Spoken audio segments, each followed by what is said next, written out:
그 인터넷 사이트에서 네. 노후도를 나타내주는 그런 지도 서비스가 있잖아요. 있죠. 한 절반 정도가 노후되면은 네. 좀만 기다리면은 되겠구나. 이렇게 그렇죠. 생각해도 될 거예요. 그렇죠. 지금 당장 우리가 안 되더라도. 예전에는 전체가 막 빨간색이어야 돼. 그렇죠. 그런 데만 이제 재개발이 되는데 네. 이제는 절반이 퍼렇고 절반이 빨개도 여기서 조금만 기다리면 될 수 있겠네. 그게 얘도 그렇고 쟤도 그러면은.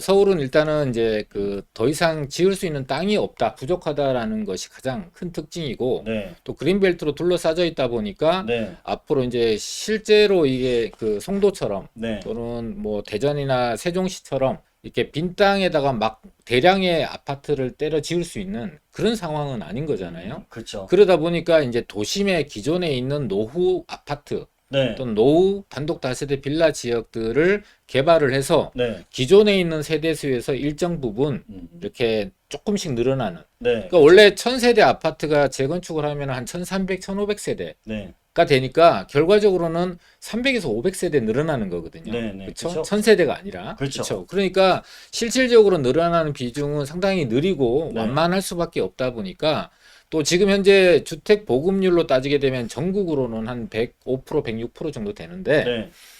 서울은 97, 8% 오히려 1% 정도 떨어졌어요. 비율 자체가. 네. 네. 그러니까 그럴 정도다 보니까 이게 100%를 채우는데 제가 볼 때는 한 2, 30년? 네. 그러니까 한 20년 정도 앞으로 2030년까지는 이 100%까지 채우는 것도 어렵고 주택이 어느 정도 비율이어야 시장의 안정을 찾고 선순환이 이루어지느냐. 그렇죠.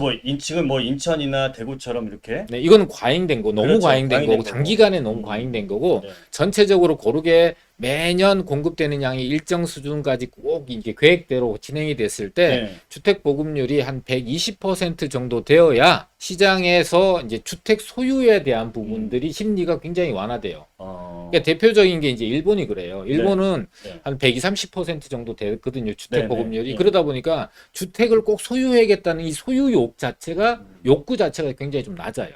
그러다 보니까 주택 시장이나 이 부동산 시장이 네. 굉장히 안정된 부분이 있어요. 물론 이제 잃어버린 20년, 30년 얘기하시는 분도 있는데 그 사이에 이제 주택 보급률 자체가 굉장히 우리나라보다는 좀 차이가 나는 상황이다 보니까 그런 네. 건데 네. 서울은 이게 공급 특히 입주 물량이 네.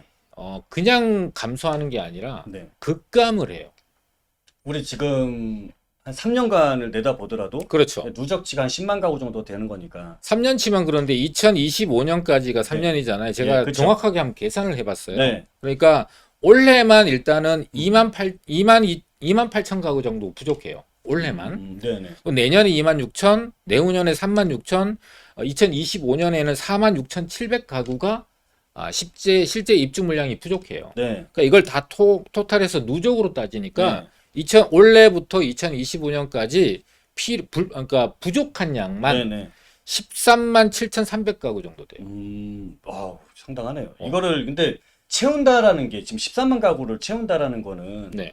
거의 분당이나 일산 이런 거 하나가 들어와야 되는 거거든요. 통째로 통째로. 서울 안에. 그냥 깨끗하게 그 조합원들이고 뭐가 없어야 돼. 네네. 그냥 이 사람들 깨끗한 아파트, 아무도 살지 않아 아파트를 그냥 통째로 일기 신도시들 중에 일산이나 분당을 갖다 놔야 된다는 소리거든요. 그렇죠. 근데 이게 현실적으로 가능한 얘기입니까? 그러니까 이게 이제 아까 제가 말씀드린 대로 현재 서울의 네. 주택 보급률 자체가 90 몇 프로, 97%, 네. 8%를 하고 있는데 이게 한 110% 정도까지 되면은 시장이 안정될 건데 이 100%를 넘는데도 한 2, 30년 네. 걸릴 수밖에 없다라는 게 재개발 재건축밖에는 방법이 없는데 그동안 너무 오랫동안 재개발 재건축을 뒤로 밀어놨어요. 네. 그래서 요번에 이제 인수위원회가 이제 발표한 내용 중에서 네.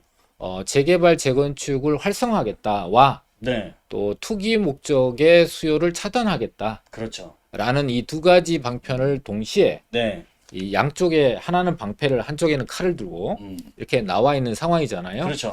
그래서 최근 뉴스 같은 경우를 보면 좀 오해할 수 있는 부분이 없지 않아 있는 것 같아요. 뉴스 한번 보여주세요. 네. 조합원의 지위 양도에 대한 제한을 강화를 하겠다. 이 내용은 뭐냐면 재개발이나 재건축 진행하는 것들을 거래를 못 시키게 만들겠다라는 내용이 나왔던 거고, 또 토지거래 허가 구역을 지정을 해서 실제로 그 안에 들어가 살 사람들 아니면 부동산을 투자 목적이나 투기 목적으로도 사지 말라라는 이런 토지거래 허가 구역을 더 넓히겠다. 그러니까 한마디로 투기를 방지하기 위한 방지책에 대한 내용들을 강화를 계속 쏟아낸 상태고, 그러면서 한편에서는 또 이거를 이대로만 투기 방지책이라고 해서 다 묶어만 버리면 결국에는 재개발이나 재건축이 활성화되기 어려운 상황이 돼 있다 보니까 또 한편으로 다른 방향으로 좀 어떤 부분에서 완화를 시켜야 될까라 그 부분들을 가지고 계속 두 개가 지금 상충하고 있는 상황이거든요. 규제와 완화 사이에서 굉장히 고민을 하고 있는 상황인데, 지금은 이런 조합원의 지위양도 거래가 안 되게 만드는 이런 종류가 좀 있다라고 보고, 반면에 또 거래를 풀게 되는 경우들도 최근에 또 발표가 나왔단 말이죠. 부동산, 그러니까 이게 규제 완화 얘기가 이제 대선을 앞두고 두 후보가 막 규제 완화, 막 재개발, 재건축 활성화 이런 것들을 막 네. 하다 보니까 네. 이제 시장이 들썩거렸어요. 그래서 그때 나왔던 얘기가 이제 뭐냐면은 일단은 시공사 선정 시기를 좀 당겨준대요. 시공사 그게 선정. 이제 활성화 방안 중에 하나예요. 네. 시공사 선정 시기를 당겨주게 되면은 네.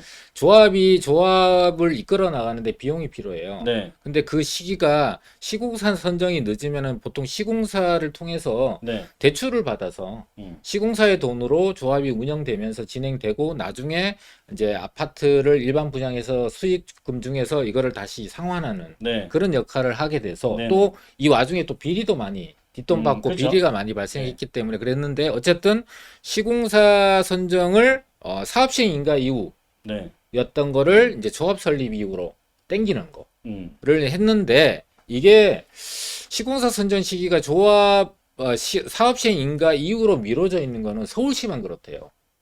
다른 데는 조합 네. 설립 이후에 시공사 선정할 수 있는데 네. 서울시만 사업 시행 인가 이후에 시공사 선정을 해라 라고 했던 거를 이번 풀어서 이제 시공사 선정을 좀 땡겼다. 그럼 서울이 어쨌든 이 얘기는 재개발하는 게 좀 더 어렵게 만들어놨다라는 거죠. 어려웠는데 이제 조금 더 쉽게. 진행이 쉽게, 또 돈맥 형상이라 그래요. 네.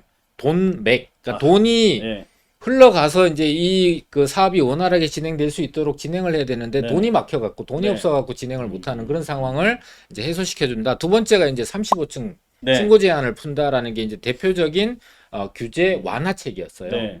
그래서 이제 한강변에 있는 아파트가 막 가격이 엄청나게 뛰는 그런 부작용이 나왔잖아요. 그렇죠. 그래서 그 다음에 나온 게 이제 규제 투기 방지책인데, 투기 방지책이 이제 조합원 지위 양도 금지, 그것도 이제 시기를 이제 뭐 예를 들면은 재건축 같은 경우는 뭐 조합 설립 이후부터는 그 지위양도 그렇죠. 금지되잖아요. 그렇죠. 그걸 이제 안전진단으로 땡기고, 그러니까 거래를 할 수 있는 시기를 앞당겨 버리니까 그 네. 이후에는 거래를 아예 못하게, 네. 사고 팔지를 못하게 만들어 버린 거죠. 그렇죠. 그리고 재개발 같은 경우는 관리처분 때 이후부터는 네. 이후 이제 거래가 안 되니까 뭐 계획이 나오고 구역 지정되고 추진이 조합 설립 사업 시행인가 시공사 선정까지는 네. 거래가 굉장히 자유로웠어요.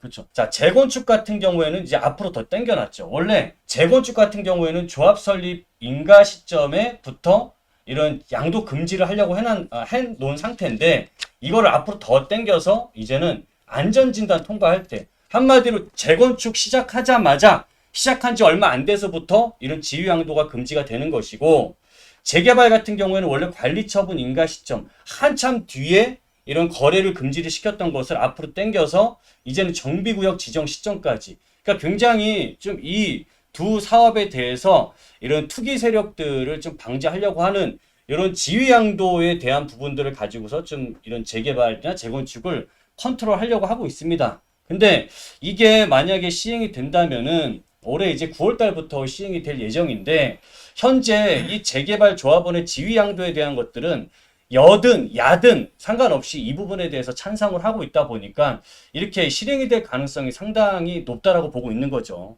지금 재건축이든 재개발이든 원래는 이게 지위 양도가 저 뒤에 있다가 앞으로 당겨졌잖아요. 그러면 시장에서는 어떤 식으로 반응을 하게 되냐면, 더 뒤로 가게 되면 이제 거래를 못하는 시점이 되다 보니까 거래가 이런 지위 양도 금지 시점 이전으로 다 당겨집니다. 그렇게 되면 재건축도 이제 뭐 25년 차에서 뭐 30년 차 사이에 있는 이런 좀 오래된 아파트들 같은 경우에는 그때부터 시장이 본격적으로 움직일 수 있는 거고, 재개발 시장 같은 경우에서는 정비구역 지정되기 이전 그러니까 이 지역이 재개발하겠다라고 본인들이 뭐 도장을 찍고 동의서를 걷고 하는 소문나는 시점에 굉장히 높은 프리미엄이 만들어질 수 있다 보니까 지금은 이렇게 프리미엄이 붙고 가격이 상승하는 시점이 과거와는 달리 굉장히 앞으로 좀 당겨질 수 있다라고 여러분들이 보시면 되고, 이런 시장들은 그래서 지정이 됐다라고 한다면 가격은 이미 아파트 가격이 돼 있기 때문에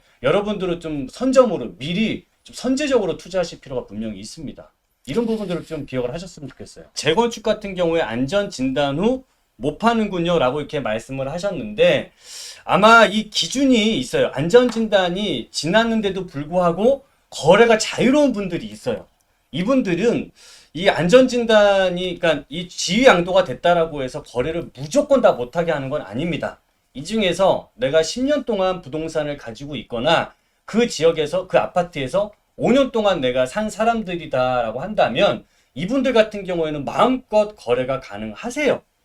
근데 그렇게 안 된 새로 들어오신 분들 입장에서는 이제 뭐 내가 안전진단 통과되기 전에 막 들어왔던 분들이라고 한다면 그 기간을 채울 때까지는 이제 팔 수가 없는 상황이 되고, 그 다음에 이제 이 조건 아니더라도 또 한 가지 조건, 여러 가지 조건이 있는데요. 추가로 세 가지 요건이 더 있거든요. 그쵸. 이 나머지 세 가지 종류가 네. 진행이 잘 안 됐을 텐데, 첫 번째가 조합 설립 이후 사업 시행 인가를 3년 안에 못 받았을 때는 네. 자유롭게 거래가 됩니다. 그쵸. 두 번째로 사업 시행 인가 받고 3년 안에 착공을 안 하면 또 팔 수 있습니다.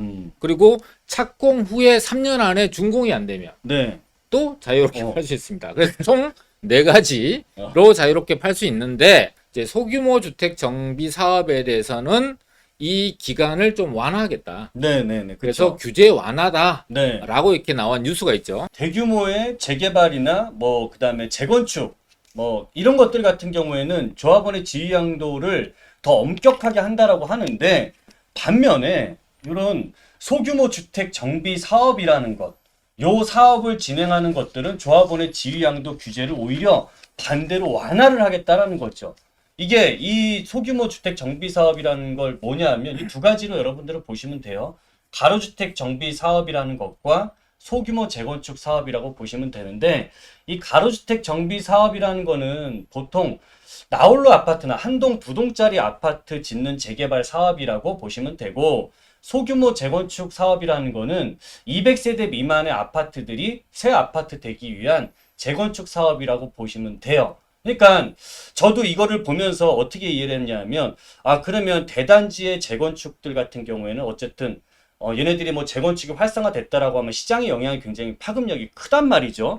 우리가 뭐 작년에 오세훈 시장 당선되고 나서 한강변에 있는 압구정동 같은 아파트들 값이 그냥 헉소리나게 값이 높게 뛰고, 목동이라든지 이런 데 굉장히 높게 가격들이 상승을 했는데, 이런 것들은 풀었을 때, 규제를 완화했을 때 집 부동산 값에 굉장히 주도적으로 영향을 많이 주게 되지만, 지금 여러분들이 보시게 되는 이런 소규모의 새 아파트 만드는 사업들이다라고 한다면 오히려 더 시장 내에서는 활성화를 시켜주는 거죠. 그 이유가 시장 내에서 전체적인 부동산의 영향이 그렇게 크지 않다라고 보기 때문에 오히려 소규모 시장들로 더 활성화를 더 우선적으로 많이 시키겠다라고 여러분들이 이해하시면 좋을 것 같아요. 근데 이거 활성화 규제 완화가 네. 어떤 내용이에요? 이 보게 되면요, 좀 제가 자세하게 정리를 했는데, 요 소규모 여기 가로주택의 이 완화가 되는 부분이 뭐냐면, 우리 먼저 말씀을 하셨던 10년 보유 5년 거주 요건 있잖아요. 그건 일반 재건축. 그렇죠. 일반 재건축일 경우에도 이게 적용이 되지만 이거를 갖다가 절반으로, 그러니까 반으로 깎아준 거예요. 5년을 보유하고 3년만 거주를 하면 1세대 1주택자가 5년을 보유하고 3년만 거주하면은 지위양도 거래를 조합 설립 이후에도 또는 안전진단 이후에도 거래를 마음껏 할 수 있게 해주겠다라는 조항으로 이제 바뀌게 되는 거죠. 이게 되게 속상한 게요. 네, 제목이 네, 조합원 지위 양도 규제 완화잖아요. 네, 네.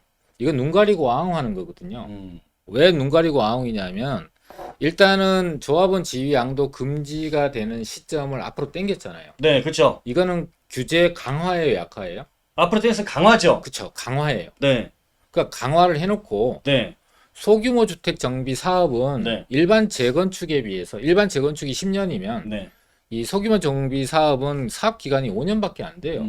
그렇죠. 그 5년밖에 안 되는 사업지를 5년 거주 10년 보유해라고 하면 말이 됩니까 이게? 눈 가리고 앙하는 거지. 원래 짧은 기간이면은 네. 그래서 그 비율별로 네. 10년 13년 걸리는 사업은 5년 10년 보유하면은 네. 풀어줄게. 10년 동안 사업이 안 되면은 거래를 묶어놓지 않고 자유롭게 풀어줄게. 네. 무슨 이제 그 운운에 그 젖주듯이 그렇죠. 뭘 그렇게 베푸는 것처럼 이렇게 얘기해놨는데 네. 아니 소규모 정비 사업 같은 경우는 사업 기간이 5년이에요.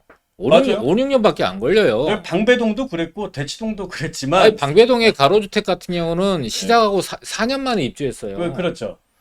그런데 이거를 5년 보유 3년 거주라는 요건을 무슨 대단히 큰 규제 완화처럼 이렇게 네. 내놓는 것 자체가 아는 사람이면은 되게 웃긴 거예요, 이거. 근데 저는 이거는 이게 그 지금 현재 인수위 같은 경우도 자꾸 뭐만 푼다라고 얘기하면 시장 가격이 자꾸 들썩들썩 하니까 그거 갖다 적당히 눈치 봐가면서 그러려면 아니 저는 재건축 완화 시점도 마찬가지였어요. 대단지들은 이런 것들이 그 안전진단이라든지 이런 부분 통과 잘 안 시켜주더라고요. 근데 소규모 단지들 200세대, 300세대, 400세대짜리도 있죠. 네. 이런 것들은 잘 통과시켜줘요. 그러니까 그리고 그런 게 완화예요. 예. 그리고 최근에 요 리모델링 있잖아요. 네. 재건축은 안전진단 뭐 계속 약간 좀 패싱을 하는 경우도 있는데 리모델링 같은 경우에는 지금 수도권에서 3번 같은 것도 마찬가지였고 분당도 마찬가지였고 대단지들 2000세대급들 안전진단 들어가는 것도 웬만하면 다 통과시켜 줘버렸더라고요. 네. 그러니까 오히려 지금 정부나 지금 인수위 입장에서를 보게 되면 제가 앞으로 추진할 것도 분명히 뭐 강남이라든지 송파라든지 좋은 지역에 있는 대단지들 재건축들 앞으로 이런 재건축에 대한 우리 3대 규제 있잖아요. 재초안이라든지 분상제라든지 안전진단이라든지 이런 부분 분명히 완화는 시켜줄 거라고 보는데 대신에 이걸 놓고 약간 시기 조절을 하는 것 같고 시장에다가 계속 공급의 신호를 줘야 되니까 상대적으로 공급의 신호를 주더라도 집값에 영향을 좀 덜 받는 이런 소규모에 있는 가로주택이라든지 소규모 재건축, 리모델링 이런 데 먼저 좀 선제적으로 진행을 하는 것 같아요. 인수위 대변인이세요? 대변인 아니에요. 대변인 아닙니다. 좋아요. 저 그런 사람 아닙니다. 농담인 거 아시죠? 네. 제가 우리 이꼰대님을 되게 사랑하기 때문에 가끔 농담을 하는 겁니다. 우리 시청자분들이 잘 이해해 주시고. 자, 이게 규제 완화라는 게 이게 뭐가 있냐면은 최근에 이제 서울에 모아타운이라는 게 나왔잖아요. 네, 그렇죠. 그게 이제 재개발 같은 경우는 노후도가 67%잖아요. 네, 그걸 57% 정도면 채우면 해주겠다. 네, 이게 그쵸. 규제 완화죠. 그렇죠. 그 다음에 가로주택 같은 경우도 15층 제한이 있었잖아요. 네. 근데 그 15층 제한을 풀겠다. 이거 너무한 거지. 그렇죠. 이게 소규모 단지들 한두 동짜리 아파트가 15층으로 제한되면은 사업성이 그 영향을 되게 많이 받아요. 근데 그거를 15층 이상으로 할 수 있겠다, 풀겠다. 네, 이게 규제 완화예요. 그렇죠. 근데 지금 인수위에서 발표한 네, 이 소규모 주택 그 관리, 그러니까 소규모 주택 정비 사업 네, 대표적으로 이제 200세대 이하의 소규모 재건축이죠. 그렇죠. 재건축 같은 경우를 뭐 이제 운운에 젖주듯이 이렇게 네, 뭐 3년, 5년 이거는 진짜 아까 말씀드려도 그 눈 가리고 앙하고 네, 국민들을 너무 우습게 보는 게 아닌가. 우리 국민들의 수준이 지금 재개발 정비 사업에 대해서 빠삭하게 알고 있는 수준인데 아예 혜택도 아닌 것 같고 혜택인 것처럼 얘기하니까 네. 솔직히 불만입니다. 어차피 짧은데 이게 우리 시청자분 그러니까 재개발이라는 거는 보통 지금 이제 재개발하고 우리 모아타운하고 가로주택을 잠깐 뭐 짧게 설명을 드리면 재개발 같은 경우에는 1000세대, 2000세대 우리가 아파트 만드는 규모라고 보시면 될 것 같고 네네. 모아타운은 일단 중간 정도 한 400세대, 800세대짜리 아파트 만드는 개념이라고 보시면 될 것 같고 가로주택은 100세대, 200세대짜리라고 보시면 될 것 같아요. 근데 여기에서 이제 재개발 같은 경우에는 아무래도 조합원들이 원체 많다 보니까 시간이 그 동의율을 다 받고 가는 게 오래 걸려서 거의 뭐 10년까지 가는 경우들도 많이 있잖아요. 근데 상대적으로 이제 가로주택은 조합원들이 40명, 50명, 100명도 안 되는 경우들도 있어요. 이런 지역들은 반상회만 몇 번씩만 해도 그냥 동의율이 팍팍 올라갑니다. 그러다 보니까 사업 진행이 굉장히 빨리 진행이 되는 거다라고 할 수 있고 모아타운 같은 경우에는 약간은 늦겠죠. 가로주택보다는 조금 늦게 진행할 가능성이 있는데 일단은 같은 지역 내에서도 세대수가 좀 크게 나오다 보니까 500세대 이상 나올 수 있다 보니까 아무래도 사람들의 동의율이 뭐 거의 가로주택만큼 빨리 진행할 수 있는 사업이라고 보고 있습니다. 그리고 이제 모아타운이라는 거에 아까 노후도에 대한 부분을 말씀을 하셨는데 사실 이것 때문에 서울의 거의 웬만한 지역들은 이제 다 어지간하면 재개발 될 상황이라고 보는 거거든요. 그러니까 눈으로 봤을 때 요즘에 네. 이제 많은 그 인터넷 사이트에서 네, 노후도를 나타내주는 그런 지도 서비스가 있잖아요. 있죠. 한 절반 정도가 노후되면은 네, 좀만 기다리면은 되겠구나. 이렇게 생각해도 될 거예요. 그렇죠. 지금 당장 우리가 안 되더라도. 예전에는 전체가 막 빨간색이어야 돼. 그렇죠. 그런 데만 이제 재개발이 되는데 네. 이제는 절반이 퍼렇고 절반이 뻘거해도 여기서 좀만 기다리면 될 수 있겠네. 그렇죠. 그러니까 그게 얘도 그렇고 쟤도 그러면은 네, 그냥 입지 좋은 데를 잘 선정해 놓으면은 네, 조금만 시간을 두고 기다리신다면 뭐 그게 전체적인 큰 규모의 1만 제곱미터 이상의 큰 재개발도 가능하고 네, 그렇죠. 또 소규모 단위지만 네. 그래도 중형 규모인 모아타운이 선정되는 것도 가능하고 네, 뭐 서울시장이 이제 오세훈 시장이 다시 6월 1일 날 재선이 만약에 해서 네, 만약에 이제 당선이 돼서 이제 다음 임기를 이어간다면 네, 뭐 이제 여러 개의 가로주택을 모아서 500세대 정도 되는 중형 규모의 거기를 57% 정도만 채우면은 네. 될 거 아니에요? 네, 그리고 그보다 더 작은 단위에 블록 단위로 그 안에 노후도만 채워진다면 네, 지금 당장 채워지지 않으라도 3년, 5년만 지나도 충분히 채울 수 있는 지역들은 지금보다는 훨씬 더 많아질 수밖에 없잖아요. 그렇죠. 그럼 이렇게 되면은 이곳저곳 여러 군데가 이런 요건을 동시다발적으로 갖출 수가 있게 되면은 네. 어떻게 되냐 하면은 거기서 차이점은 입지의 차이예요.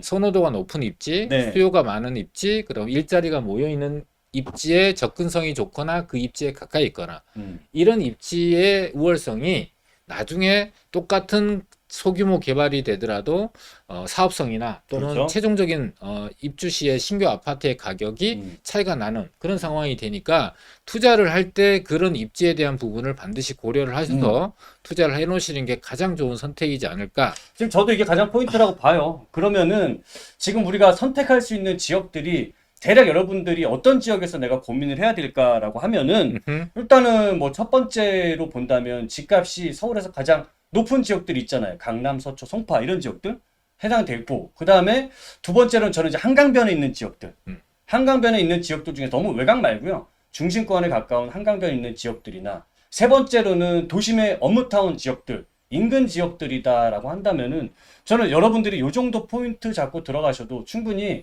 앞으로 재개발 가능성 있는 지역에 이런 요건들이 완화가 됐기 때문에 여러분들이 그런 기회들을 좀 빨리 잡으실 수 있을 것 같고 더 많은 기회가 저는 생겼다라고 생각을 해요. 첫 번째 네. 강남, 서초, 송파, 강동까지 강남 4구에서 진행되고 있는 가로주택 정비사업 소규모 네. 개발이 서울 전체에서 3분의 1입니다.